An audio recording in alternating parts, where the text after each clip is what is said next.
এই মেয়েকে নিয়ে পারলাম না। তুই ছোট হলি কবে রে মেয়ে? তুই তো বুড়ি। গিন্নি, এইবার তো ছাড়ো একটু দুজনকে।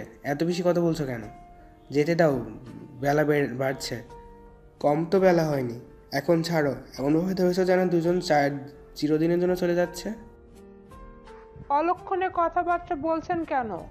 স্নিগ্ধার শ্রাবণের দিকে ফিরে বলে উঠল, এবার তাহলে দুজনে এক হলি, সাবধানে থাকিস তোরা। বলেই বৃদ্ধা চোখের পানি মুছে স্নিগ্ধাকে জড়িয়ে ধরলেন।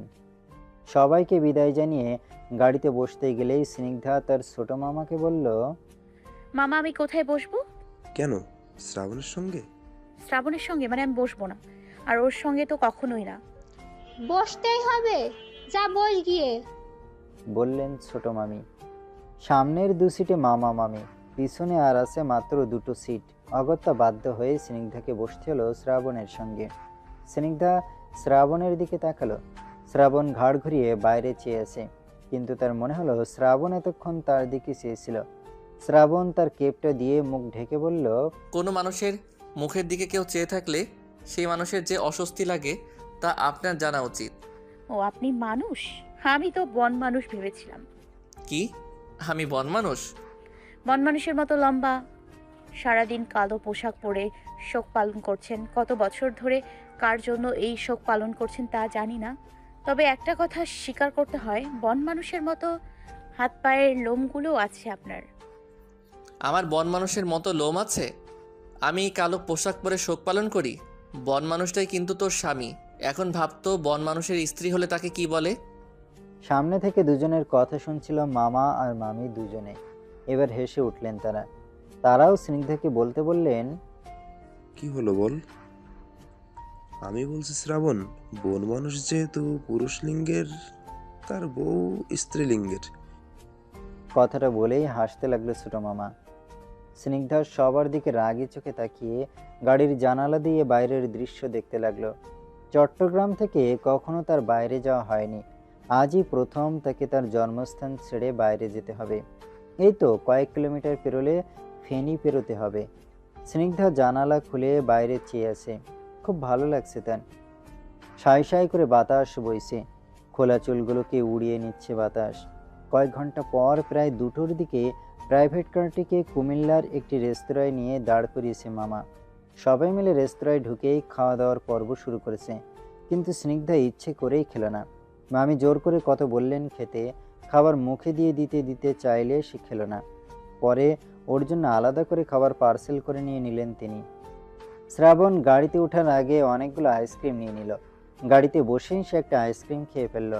তারপরে আরও 2টো ইচ্ছে করে স্নিগ্ধাকে দেখিয়ে খেয়ে ফেললো। তারপর বলল, চাচ্চু, কুমিল্লার নূরজাহান রেস্টুরেন্টের খাবারগুলো অনেক জোস ছিল। রসমালাইটা না খুব জোস ছিল। বলেই ইচ্ছে করে খাচ্ছে।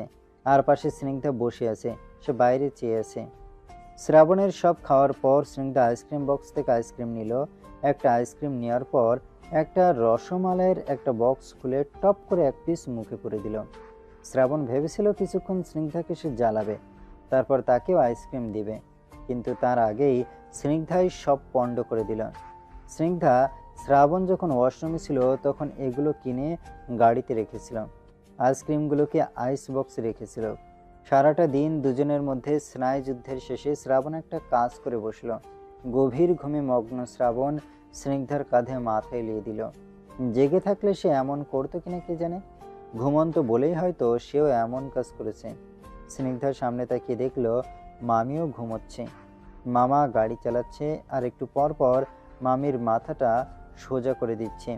শ্রাবণের তপ্ত নিঃশ্বাস তার ঘাড়ে পড়ছে। আশেপাশে চেয়ে দেখছে সূর্যের আলো ক্ষীণ থেকে ক্ষীণ হয়ে গেছে। সন্ধেবেলা বলে স্নিগ্ধার লজ্জাটা খানিক কমলো। সামনের মাথাটা সরিয়ে দিতে গিয়েও কেন যেন সরল না। না থাক, ঘুমাক। ঘুমন্ত বলেই তার মাপ হয়ে গেল। জেগে থাকলে রক্ষা হতো না। রাত প্রায় 9টায় ঢাকায় এসে পৌঁছে গেছে তারা। স্নিগ্ধা শ্রাবণকে নিজের কাঁধ থেকে সরিয়ে পাশের সিটে ঠেলে বসিয়ে দিয়েই গাড়ি থেকে নেমে বলে উঠল, মামা আমি মামির সঙ্গে উপরে যাচ্ছি, তুমি তোমার ভাতিজাকে নিয়ে আসো। বলেই সে মামির সঙ্গে উপরে চলে গেল। স্নিগ্ধা তার মামিকে বলে একটা আলাদা রুমের ব্যবস্থা করলো। তিনিও কিছু বললেননি।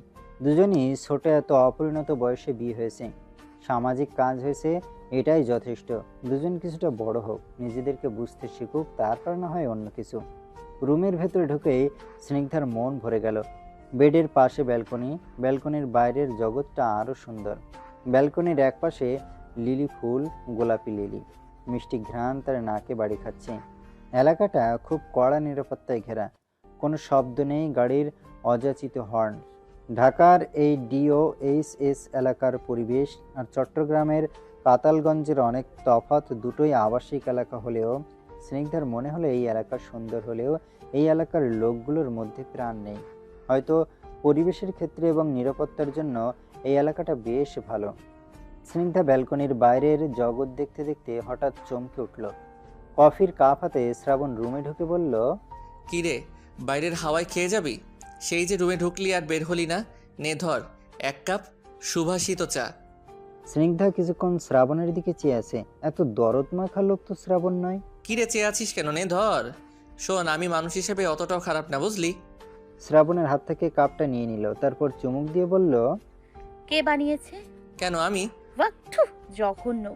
ভাই তুই দয়া করে চা আর আনবি না। শ্রাবণ চাটা মুখে দিয়ে দেখল, না, খারাপ তো সে বানায়নি, ভালোই তো হয়েছে চাটা। বুঝতে পারলো স্নিগ্ধা ইচ্ছে করে কথাটা বলেছে, যেন সে রেগে যায়। শ্রাবণ কিছু বলল না, সে স্নিগ্ধার রুম থেকে বেরিয়ে নিজের রুমে চলে গেল। স্নিগ্ধা শ্রাবণের দিকে চেয়ে হাতের চাটা খেতে লাগলো। ভেবেছিল শ্রাবণ রেগে যাবে, কিন্তু শ্রাবণ রাগ না দেখিয়ে চলে গেল। মাথা থেকে সব ঝেড়ে সে উঠে চলে গেল রুমে। অন্যদিকে শ্রাবণ ভাবছে, এই পাগল স্বভাবের চঞ্চল আর ঝগড়ুটে মেয়েটি কিভাবে তার স্ত্রী হয়ে গেল, এর থেকে দূর কিভাবে হবে, এই নিয়ে সংসার করবে কিভাবে। নেহাত দাদুর কারণে সব মেনে নিয়েছে, দাদুর কথা তো বাদ, এখন দাদিও তার হাত ধরে নাতনির হাত তুলে দিল তার হাতে। কিভাবে এত বড় দায়িত্ব সে নেবে? দাদির বলা সব কথা তার মাথায় বারবার এসে বাড়ি দিয়ে যাচ্ছে। সকাল সকাল শ্রাবণ ইউনিভার্সিটির জন্য তৈরি হয়ে গেল। ছোট মামিও অফিসে চলে যাবে। মামা কিছুক্ষণ আগেই চলে গেছেন। স্নিগ্ধাকে ছোট মামি বললেন, খালি বাসায় হয়তো তেমন ভালো নাও লাগতে পারে, খালি বাসায় একা না থেকে ছাদে চলে যেতে। সবাই বেরিয়ে গেলে স্নিগ্ধা পুরোটা সময় বসেই ছিল। বসে থেকে এক প্রকার বিরক্ত হয়ে গেল। না, এবার আর ভালো লাগছে না। ছাদে চলে গেল সে। ছাদে উঠেই দেখলো পাশেই দক্ষিণ দিকে রাতের বেলায় দেখা সেই লেক, আর তার উত্তরে একটা বিশাল বড় মাঠ। মামির কাছ থেকে শুনেছে ওটা ক্যান্টনমেন্ট এরিয়ার মাঠ। এই দুটো স্থান ছাড়া যতটুকু চোখ যায় শুধু উঁচু উঁচু দালান আর দালান।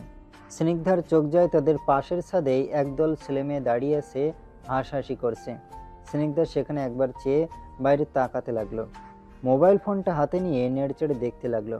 না, ভালো লাগছে না।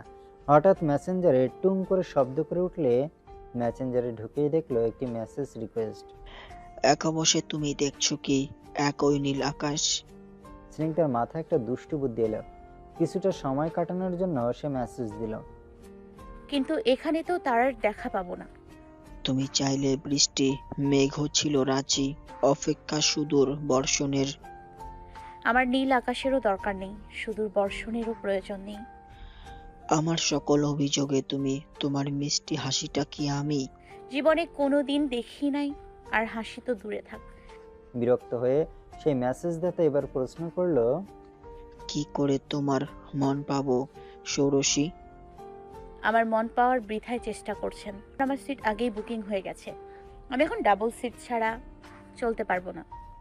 ওই আইডি থেকে কিছু স্যাড ইমোজির মেসেজ আসার পর স্নিগ্ধা থেকে মেসেজ করলো বাই।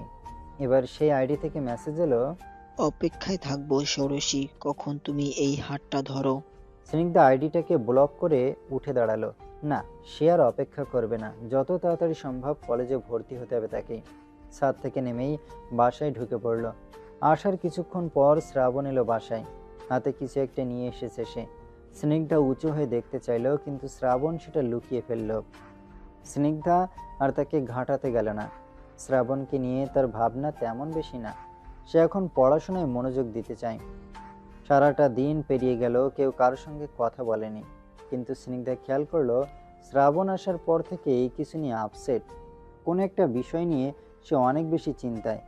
স্নিগ্ধা সব দ্বিধা ভুলে শ্রাবণের রুমের কাছে যেতেই শুনলো শ্রাবণ কাউকে বলছে, আরে কি বলছিস? ওর মাথা খারাপ বলে কি আমারও মাথা খারাপ? আমার দাদু স্নিগ্ধার সঙ্গে জোর করে বিয়ে দিয়েছে। ওকে আমি স্ত্রী মানি না, তবে তারপর ও কাজিন হিসেবে আমার ওর জন্য কিছু দায়িত্ব আছে। কিন্তু এই মুহূর্তে ওকে এগুলো কি করে বুঝাই? আরে ও তো সামান্য আমাকে অন্য মেয়ের সঙ্গে কথা বলতেই দেয় না, এখন আবার স্নিগ্ধাকে বিয়ে করার পর সেই ঘটনা শুনতেও পারবে না। ওর কত বড় সাহস, সে আমার জন্য সুইসাইড করতে গেছে, ভাবতে পারছিস তুই? অপর পাশ থেকে কে কি বলছে কিছুই বোঝা যাচ্ছে না। আরে কি বলছিস তুই? আমি যদি ওকে এই ব্যাপারটা না জানাই, ও পরে এর চেয়েও খারাপ কিছু করে বসবে। স্নিগ্ধা বুঝতে পারলো শ্রাবণের হয়তো কারোর সঙ্গে রিলেশন আছে, হয়তো সেই প্রেমিকাই তার জন্য সুইসাইড করতে গিয়েছিল। স্নিগ্ধা আর দাঁড়ালো না। যে কাজের জন্য এসেছিল আর যা শোনার জন্য এসেছিল তা সে সবই শুনেছে। সে না দাঁড়িয়ে তার রুমে চলে গেল। অপর পাশে শ্রাবণ বলতে লাগলো, মহিমা শোন, তুই হয়তো জানিস আমি এইসব প্রেমে বিশ্বাস করি না। আর তার চেয়ে বড় কথা, আজ বা কাল স্নিগ্ধাকে আমার স্ত্রীর মর্যাদা দিতে হবে। আমি সেই স্থান বাদ দিতে পারবো না। হ্যাঁ, কাল পর্যন্ত আমার মনে হয়েছিল স্নিগ্ধা আমার জন্য পারফেক্ট কেউ নয়, তবে একটা জিনিস আমার মনে হলো, জীবনসঙ্গী হতে গেলে কাউকে সব দিক দিয়ে পারফেক্ট হতে বলে মনে হয় না। স্নিগ্ধা না হয় আমার জন্য এমনই থাকুক। অপর পাশ থেকে মহিমা দীর্ঘশ্বাস ফেলে বলল, দেখ, যা ভালো মনে করিস তাই কর। স্নিগ্ধাকে তাহলে দেখে রাখিস, ওর বয়সটাও অনেক কম, কখন কার প্রেমে পড়ে যায় বলা তো যায় না। পরে ভাবির হাত ধরে সংসার করার আগেই ভাবি হাত ছেড়ে চলে যাবে। আচ্ছা শোন, তুই এখন আর ওকে স্নিগ্ধা বা তোর বিয়ের কথা বলিস না। ভার্সিটিতে কেন তোর পরিচিতি বন্ধু ছাড়া কাউকে বলিস না। ওটাই করতে হবে। আচ্ছা, রাখি। আজ প্রায় 5 দিন পর স্নিগ্ধা বেরিয়েছে শ্রাবণের সঙ্গে, তাও তার নতুন কলেজের উদ্দেশ্যে। স্নিগ্ধা মামার সঙ্গে আসতে চাইলেও মামা শ্রাবণকে তার সঙ্গে পাঠিয়ে দিল। তার নাকি অনেক জরুরি কাজ আছে। স্নিগ্ধা জানে মামা তাকে ইচ্ছে করে শ্রাবণের সঙ্গে পাঠিয়েছে, যেন দুজনের মধ্যে একটা সম্পর্ক হোক। কিন্তু স্নিগ্ধার এসব ভালো লাগে না। তারা কেন বুঝতে চাইছে না এই সম্পর্ক জোড়া লাগার নয়, এই সম্পর্কটা নামেই বিয়ে। বিয়ের বা বৈবাহিক সম্পর্কের কোনো ইচ্ছেই দুজনের নয়। স্নিগ্ধা গাড়ি থেকে নেমে হাঁটতে লাগলো।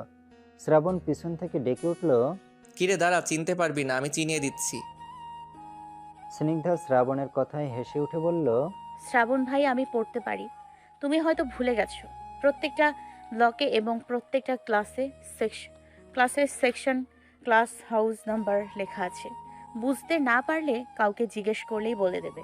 শুধু কষ্ট করে তোমাকে আসতে হবে না, তুমি বরং ইউনিভার্সিটিতে যাও। হঠাৎ ভাই? কলেজে তো আর তোমাকে জামাই পরিচয় দিয়ে তোমার নামে কেস করানোর ধান্দা করতে পারি না। ও আচ্ছা, হা হা হা, সত্যি তুই পারিসও বটে। যা, তবে কোনো সমস্যা হলে আমাকে সময় মতো জানিয়ে দিস। আর শোন, আমি কলেজ ছুটির পর এসে অপেক্ষা করব, তুই একটু অপেক্ষা করিস। বলেই স্নিগ্ধা চলে গেল কলেজের ভিতরে। আর শ্রাবণ স্নিগ্ধার দিকে চেয়ে আছে। এসব দুষ্টু বুদ্ধি স্নিগ্ধার মাথায় আসে সব সময়। সে তো ভুলেই গিয়েছিল এই কথাটা। শ্রাবণ গাড়িতে উঠে চলে গেল ভার্সিটিতে। স্নিগ্ধা কলেজে সে মোটামুটি সবার সঙ্গেই মিশে গেছে। মিশুক আর চঞ্চল বলেই হয়তো অনায়াসে সবার সঙ্গে মিশতে পারে। এর মধ্যে একজন ছিল যে কিনা স্নিগ্ধাদের এলাকায় থাকে, ছোট মামিদের বাসার থেকে কিছুটা সামনেই। স্নিগ্ধা সারাদিন কলেজে থাকার পর সেই বান্ধবীটির সঙ্গে একসঙ্গে বাসায় চলে এলো। কিছুক্ষণ পর শ্রাবণ হুড়মুড় করে বাসায় আসলো। স্নিগ্ধা রুমে ঢুকতে নিলেই শ্রাবণ বিকট শব্দে চিৎকার করে বলল, তোকে কি বলেছিলাম আমি? কি? তুই শুনিসনি? কি বলছিলে? তোকে আমি বলিনি যে ছুটির সময় আমি গাড়ি নিয়ে ওখানে দাঁড়াবো? আমার মনে হয়েছে শ্রাবণ ভাই ওই সময় আপনার জন্য দাঁড়ালে আমার সময় নষ্ট হবে। তুই সময় নষ্ট হবে তা ভাবলি, এটা ভাবলি না? এটা ঢাকা শহর, এখানে একটা ভুল মানুষের জীবন যেমন গড়ে তোলে, একটা ভুলে মানুষের জীবন ধ্বংস করে তোলে। কতটা রিস্ক জানিস তুই? নতুন এসেছিস, কটা দিন গেলে না হয় তুই একাই আসা যাওয়া করতে পারতিস। কেন এই কাজটা তুই করতে গেলি? আমার মনে হয় না এই বিষয় নিয়ে আর কোনো কথা বলার প্রয়োজন আছে শ্রাবণ ভাই। আমি তো ঠিক সময় ঠিক জায়গায় এসে পৌঁছে গিয়েছি। চিনতে তো ভুল করিনি। চিনতে ভুল করিসনি ঠিক আছে, কিন্তু আমার কথা হচ্ছে, আমি তোকে বলেছিলাম আমার জন্য অপেক্ষা করতে, তুই কেন অপেক্ষা করলি না? এই কথাটা কতবার বলবো আপনাকে? কতবার রিপিট করলে এই কথাটা আপনার মাথায় ঢুকবে? ও বাহ, খুব বড় হয়ে গিয়েছিস। এক কথায় সবাইকে বোঝাতে পারিস, বুঝেও যাস খুব সহজে। আর আমি কোনো কিছুই বুঝি না। আজ করেছিস, এরপর এমন কিছু করলে আমার থেকে কেউ খারাপ হবে না। স্নিগ্ধা আর এক মুহূর্ত দাঁড়ালো না। সে চলে গেল তার রুমে। অনেক হয়েছে এইসব ঝামেলা, এখন সে নিজের মতো বাঁচতে চায়। শ্রাবণ কখন কি করলো এসব ভেবে তার সময় নষ্ট করবে না। সে তার প্রেমিকাকে নিয়েই থাকুক। কি দরকার তার পেছনে সময় নষ্ট করার? নানা ভাইয়ের কথা আর বাবার কথা রাখতে গিয়ে দুজনের মধ্যকার সম্পর্ক বেশি এগোবে বলে মনে হয় না। শুধু শুধু বিয়ে নামের একটা সামাজিক ট্যাবু তাদের মধ্যে ঝুলিয়ে দিয়েছে, যেখানে নেই কোনো সম্পর্ক, আছে ভাঙন। হয়তো শ্রাবণ নিজের অবস্থানকে শক্ত করার ফলে তাকে ছুঁড়ে ফেলতে দুবার ভাববে না। মধ্যে থেকে স্নিগ্ধার জীবনটা ধ্বংস হয়ে যাবে।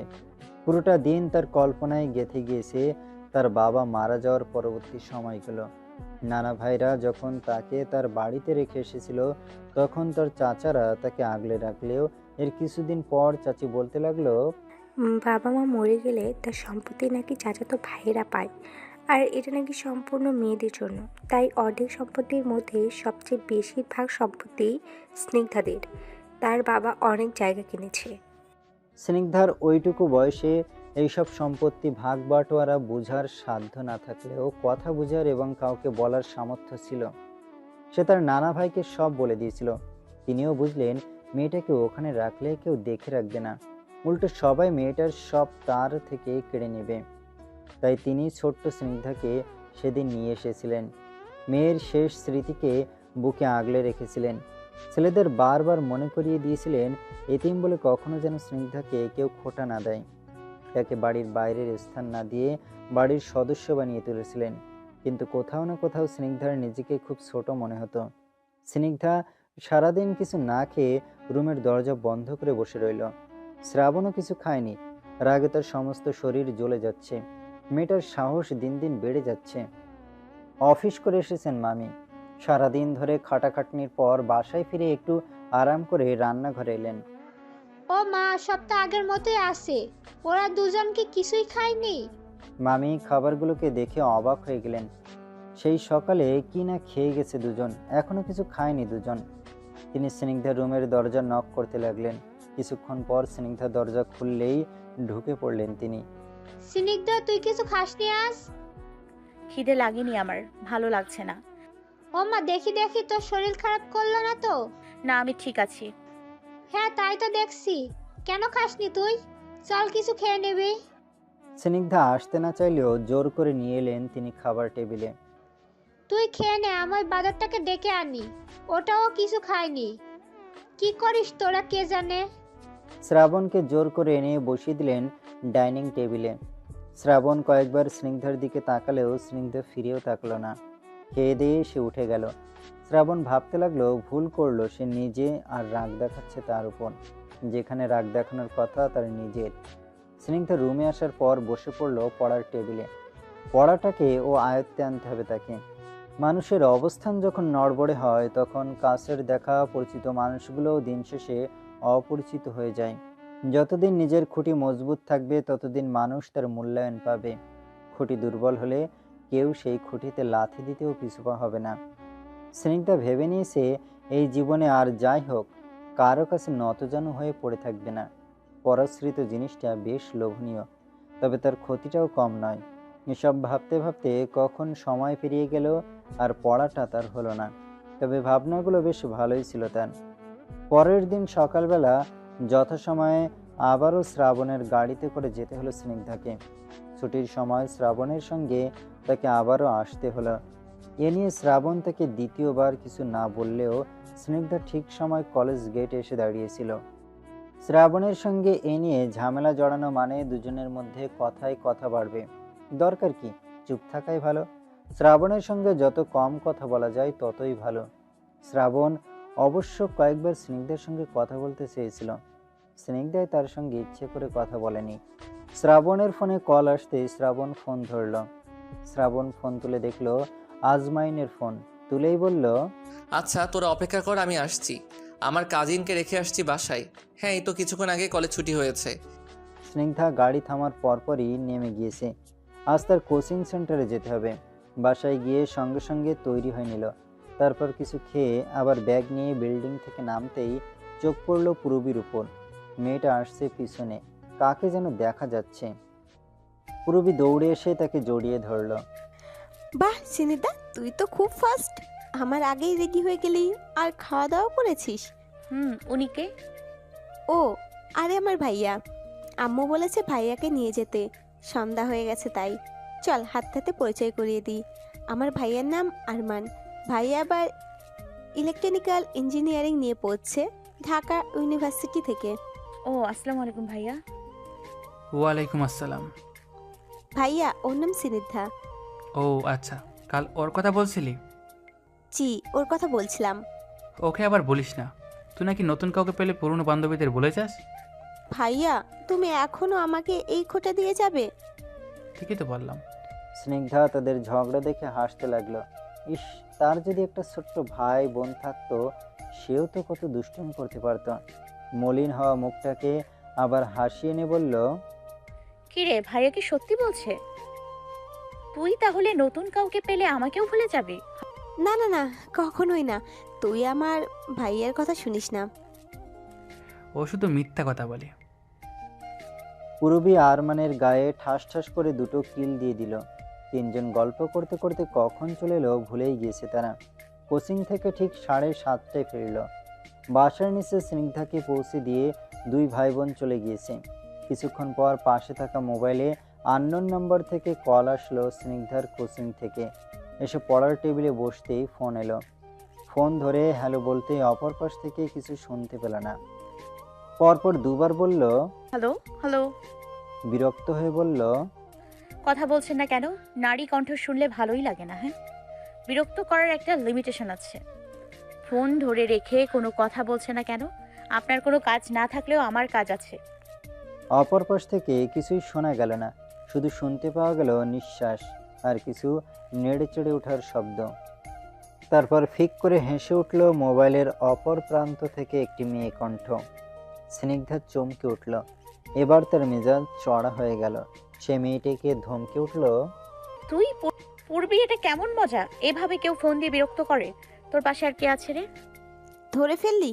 বাহ, কি ধমকি না দিলি রে তুই। এই, তোকে কেউ এইভাবে জ্বালায় নাকি সবসময়? না, তুই জ্বালিয়েছিস, আর কেউ জ্বালায় না। বাই দ্য ওয়ে, তোর সাথে আর কোন বাদর আছে রে?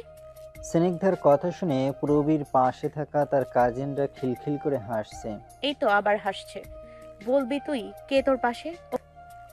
আমার ফুফাতো বোনেরা এসেছে, দুই যমজ আর পাজি।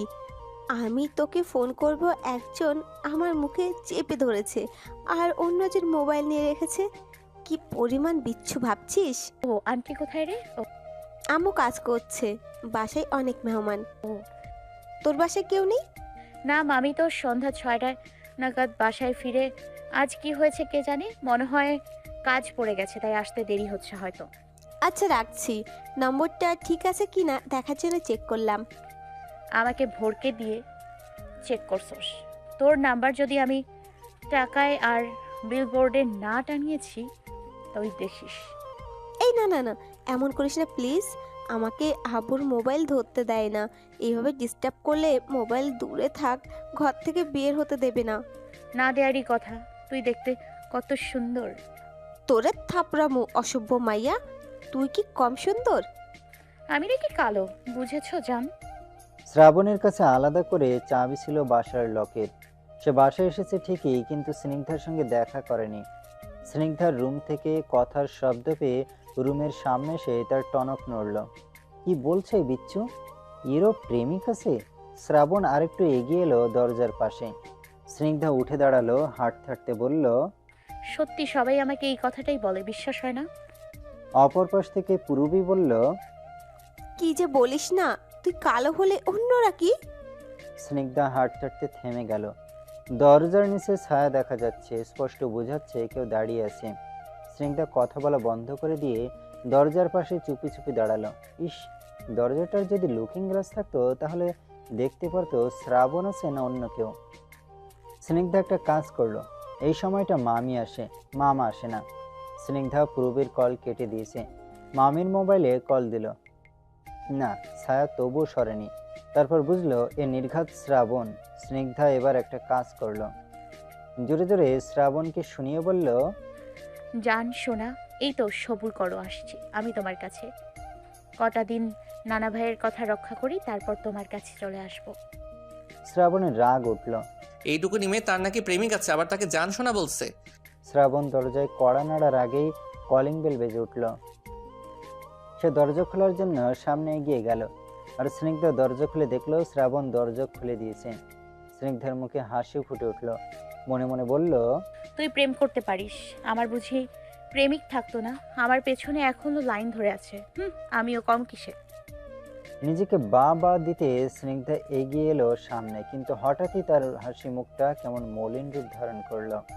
ছোট মামিকে দুজন মহিলা ধরে আছে, পিছনে মামা দাঁড়িয়ে আছে, চুলগুলো এলোমেলো। মামির দিকে তাকিয়ে দেখলো মামিও কেমন নেতিয়ে আছে। স্নিগ্ধা দৌড়ে সামনে গেল, বলল, কি হয়েছে মামির? মামা মামিকে এভাবে সবাই ধরে রেখেছে কেন? মামির হঠাৎ কি হলো? কি হয়েছে কিছুই জানি না মামনি। হঠাৎ করে ফোন আসলো তোমার মামির নাকি প্রেশার বেড়েছে, ঘুরে পড়ে গিয়েছে। আমি যে ডাক্তারের কাছে নিলাম, সেখানে বলল প্রেশারের জন্য নাকি তার এমন হয়েছে, ঠিক হয়ে যাবে, তুমি চিন্তা করো না। সবাই মিলে ধরাধরি করে পুষ্পিতাকে নিয়ে তাদের শোবার ঘরে বিছানায় শুয়ে দিল। পুষ্পিতা এখনো চোখ বন্ধ করে আছে। স্নিগ্ধা তার পাশে বসে বলল, মামি এত কাজ করে সংসারে সময় দিতে গিয়ে নিজের কি হাল করেছো তুমি? কবে বুঝবে নিজের ভালোটা? পুষ্পিতার চোখ মেলল না। স্নিগ্ধা আর কথা বলল না। মামি এমন কেন? মানুষের খোটার ভয়ে জান লাগিয়ে দিচ্ছে, যেন কেউ তাকে বাঞ্চা বলে খোটা না দেয়, কেউ যেন না বলতে পারে তুই অলক্ষী, তোর কোনো গুণ নেই। এই ভয়েই তো মামি সারাদিন কাজ শেষে বাসায় এসে ঘরদোর আগলে রাখে। কেউ বুঝে না মামির ব্যথাটা। স্নিগ্ধা মামির চোখ দুটো আর মাথায় হাত বুলিয়ে দিল, মনে মনে বলল, মামি তুমি ভালো হয়ে যাও মামি, আমার যে আর মা বলে বুকে আগলে রাখার মতো কেউ নেই। মামা আর শ্রাবণ মিলে যারা এসেছিল সবাইকে পাঠিয়ে দেয় বাইরে। মামা বাড়ির সবাইকে ফোন করে জানাচ্ছে কি দুর্ঘটনায় না হতে যাচ্ছিল সিঁড়ি থেকে পড়ে যেতে, যদি সেই মুহূর্ত অফিসের কলিগরা তার পাশে না থাকতো। পুষ্পিতা একদম নিজের খেয়াল রাখতে জানে না। পুষ্পিতা শুধু অফিস করে আর বাসায় ফিরে একা একা কাজ করে, কাজের লোক রাখলে নাকি তার ভালো লাগে না। এখন তো স্নিগ্ধা আছে, সেও মাঝে মাঝে কাজ করে। স্নিগ্ধার উপর রেগে আছে মামা, তার উপর শ্রাবণ তো আছেই। সন্ধ্যার ঘটনার পর মনে হলো একবার ঠাঁটি একটা চড় বসিয়ে দিবে গালে, কিন্তু না, এখন আর সিনক্রেট করা যাবে না। চাচা অসুস্থ, এই সময় তো আর স্নিগ্ধাকে ধরতেও পারবে না। চুপ করে দাঁত খিচে সে স্নিগ্ধার সামনে চাচুর সঙ্গে দাঁড়িয়েছিল। স্নিগ্ধা শ্রাবণের দিকে তাকায়নি, সে এখন তার মামিকে নিয়ে ব্যস্ত। মনে প্রাণে চাইছে মামি সুস্থ হোক। কিছুক্ষণ পরই পুষ্পিতা চোখ খুলল। দুর্বল চোখ জোড়া আশেপাশে বুলিয়ে স্নিগ্ধাকে দেখলো তার পাশেই বসে আছে। মেয়েটার মুখ দেখে বুঝলো খুব ভয় পেয়েছে। পুষ্পিতা স্নিগ্ধাকে অভয় দেওয়ার জন্য অনেক কষ্টে বলল, আমি ঠিক আছি। সে কখন থেকে তোর মাম বকলো? তুইও বকবে আমাকে? ভাঙা ভাঙা গলায় পুষ্পিতার কথাগুলো বলতে যে খুব কষ্ট হয়েছে স্নিগ্ধা বুঝলো। স্নিগ্ধা উঠে গেল মামাকে ডেকে আনতেই মামা পাশে এসে বললেন, কিসের অভাব আমাদের, কিসের অভাব? সন্তান নেই বলে টাকা জোগাড় করছো, যেন সবাই টাকার লোভে শেষ বয়সে তসামত করবে তার জন্য। পুষ্পিতার চোখ বেয়ে জল গড়িয়ে পড়ল, চোখের পানিগুলো টলটলে হয়ে গড়িয়ে পড়ল গাল বেয়ে। আমি কখন বলেছি আমার টাকা লাগবে? বলেছে তুমি অকর্ম, বলেছে তুমি কাজের নও, বলেছে নিজের টাকাই সব করো, আমার টাকা ধরবে না। আমি তো তেমন কিছু চাইনি, আমি চেয়েছি সুখ, আমাদের সুখ। সুখের জন্য সব দিক লাগে না পুষ্প। মানুষের কথা শুনতে গিয়ে তুমি নিজেকে কষ্ট দিচ্ছ, আমার কথাও তুমি ভাবলে না। এই মেয়েটাকে দেখো, মা হারা মেয়েটা তোমার জন্য চিন্তায় পড়ে গিয়েছে, তার দিকে চেয়ে দেখছো? তুমি সবার কথা নিয়ে ভাবো, সবাই তোমার দুর্বলতাটাকে কাজে লাগবে ভেবে তুমি বারবার ভেবে নিয়েছো। কেন বারবার এসব ভাবো? আমার পরিবার কি এ নিয়ে কিছু বলেছে? তুমি নিজের মতো চলছো, নিজের মতো সংসার গুছিয়ে রেখেছো।